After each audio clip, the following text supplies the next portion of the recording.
The marble floors gleamed under my mop as I worked quietly in the corner of the grand hall.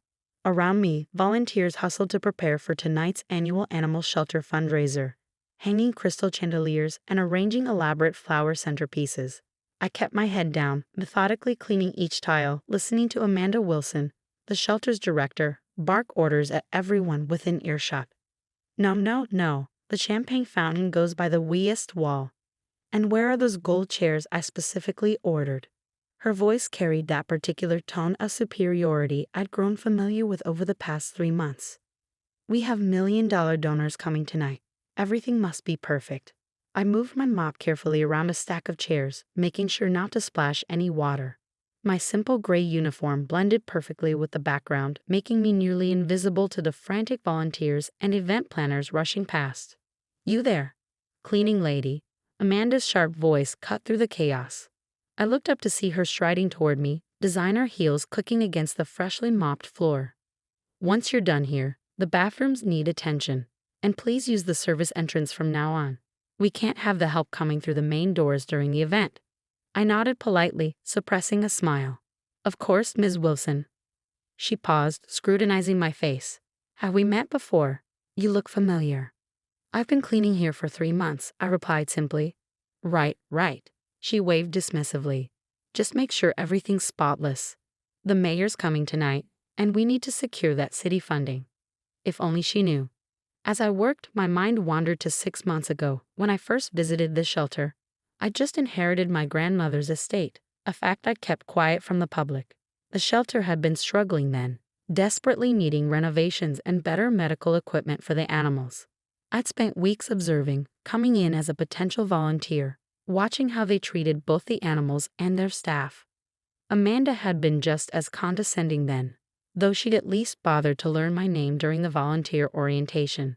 That was before I'd started coming in my cleaning uniform, before I decided to really understand how the shelter operated from the ground up. "Hey, careful with that." Amanda's voice rang out again. This time she was scolding a young volunteer who'd nearly dropped a box of wine glasses. "Those cost more than you make in a month." The girl's eyes welled up with tears, her hands shaking as she set the box down. I waited until Amanda stormed off before approaching. "Don't let her get to you," I said softly, helping steady the box. "Some people forget their humanity when they think they have power." The girl, whose name I'd read Sophie, gave me a grateful smile. "Thanks, I'm just trying to help the animals, you know. But sometimes it feels like this place cares more about impressing donors than actual animal welfare." "Things will change," I assured her, returning to my mop. By late afternoon, the hall had transformed into a glittering showcase.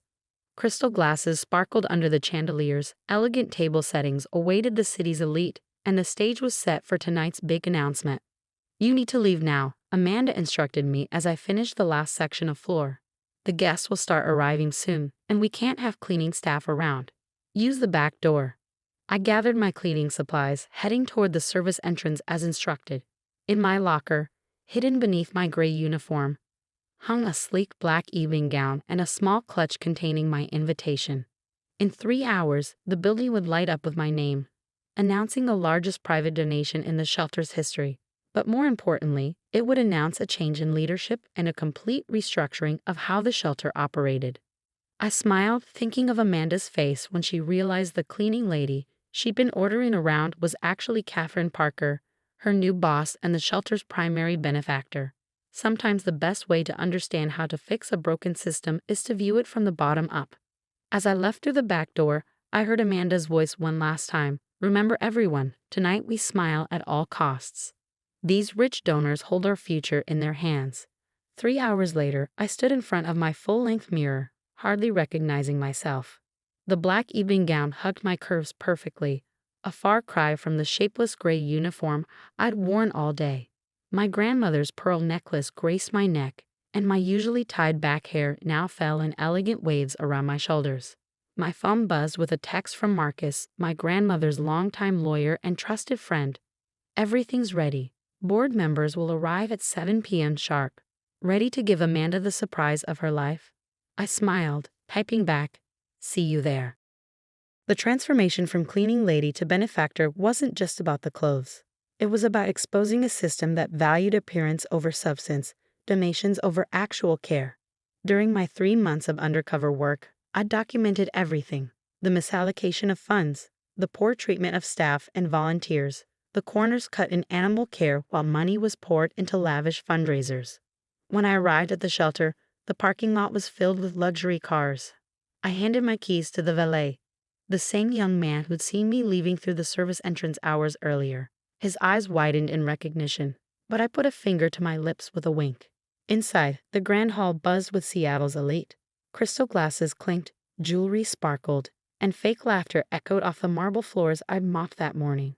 Amanda stood near the entrance, greeting guests in a red designer dress, her smile practiced and perfect. Her eyes slid right past me as I entered. After all, she'd never really looked at me before. Why start now? I watched her fawn over various donors, dropping hints about naming opportunities and tax benefits. Catherine, Marcus appeared at my side, champagne flutes in hand. The board members are all here. They're quite interested in meeting the mysterious benefactor who's been communicating only through me these past months. I accepted the champagne, observing the room. Sophie, the young volunteer from earlier, was serving hors d'oeuvres. She nearly dropped her tray when she saw me, but I gave her a reassuring smile. Ladies and gentlemen, Amanda's voice rang out across the hall. If you'll all take your seats, we have an exciting announcement about the future of our beloved shelter. The guests moved toward their tables. I noticed Amanda had seated herself at the prime table with the mayor and other VIPs. My assigned table was near the back. Clearly, she hadn't made the connection between Catherine Parker, the major donor mentioned in the program, and Catherine Parker, the cleaning lady. For 15 years, Amanda began her speech, I've had the privilege of leading this shelter. Tonight, we're here to secure its future. We have a very special anonymous donor who has pledged a historic contribution. I caught Marcus's eye. He nodded slightly and slipped out of the room. This generous donation, Amanda continued, will ensure that our shelter remains the most prestigious in Seattle. Prestigious, not most effective, not most compassionate. Prestigious. I thought of all the corners cut on medical care while money went to granite countertops and designer furniture for the administrative offices. Suddenly, the lights dimmed. Amanda faltered in her speech. What's happening? She hissed to a nearby staff member.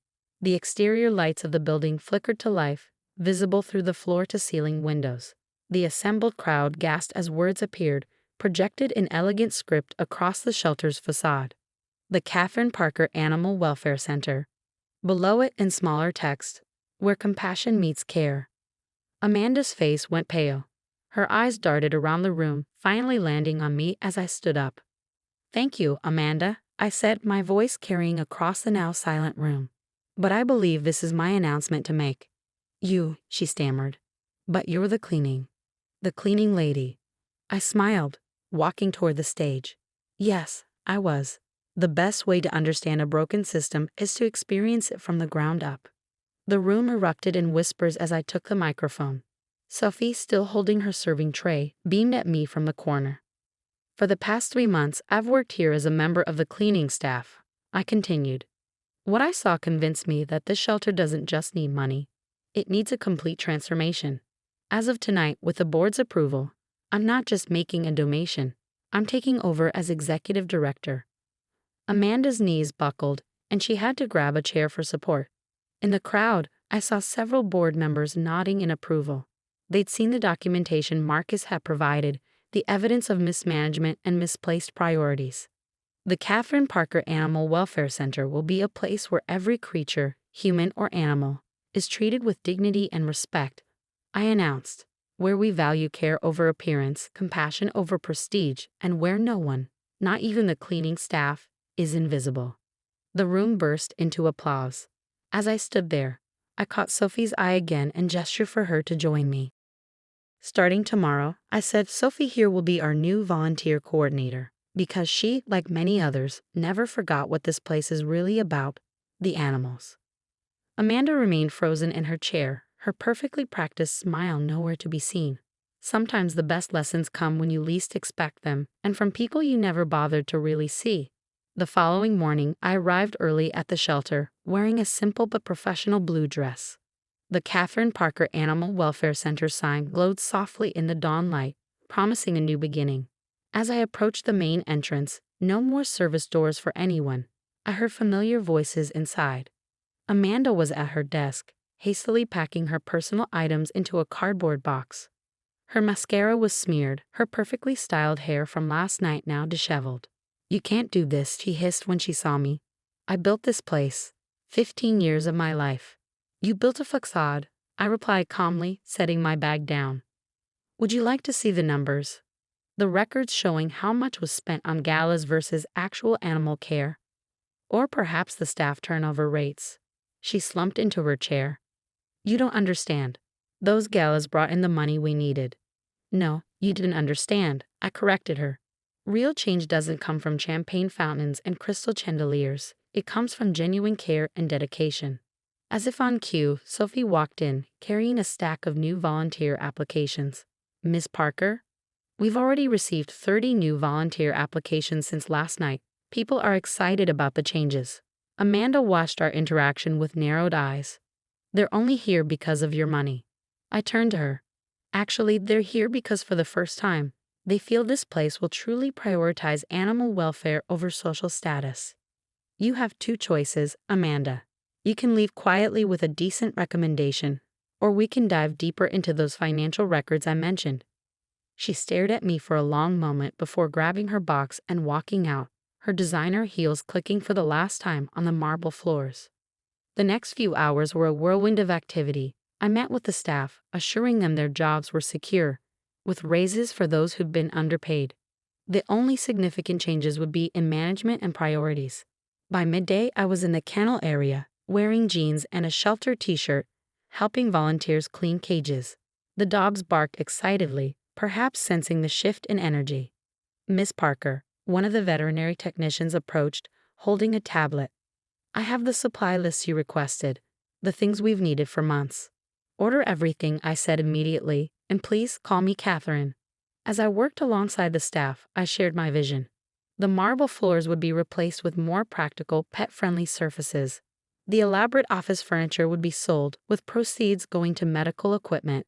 The monthly galas would be replaced with community adoption events and educational programs. "But what about the donors?" someone asked worriedly.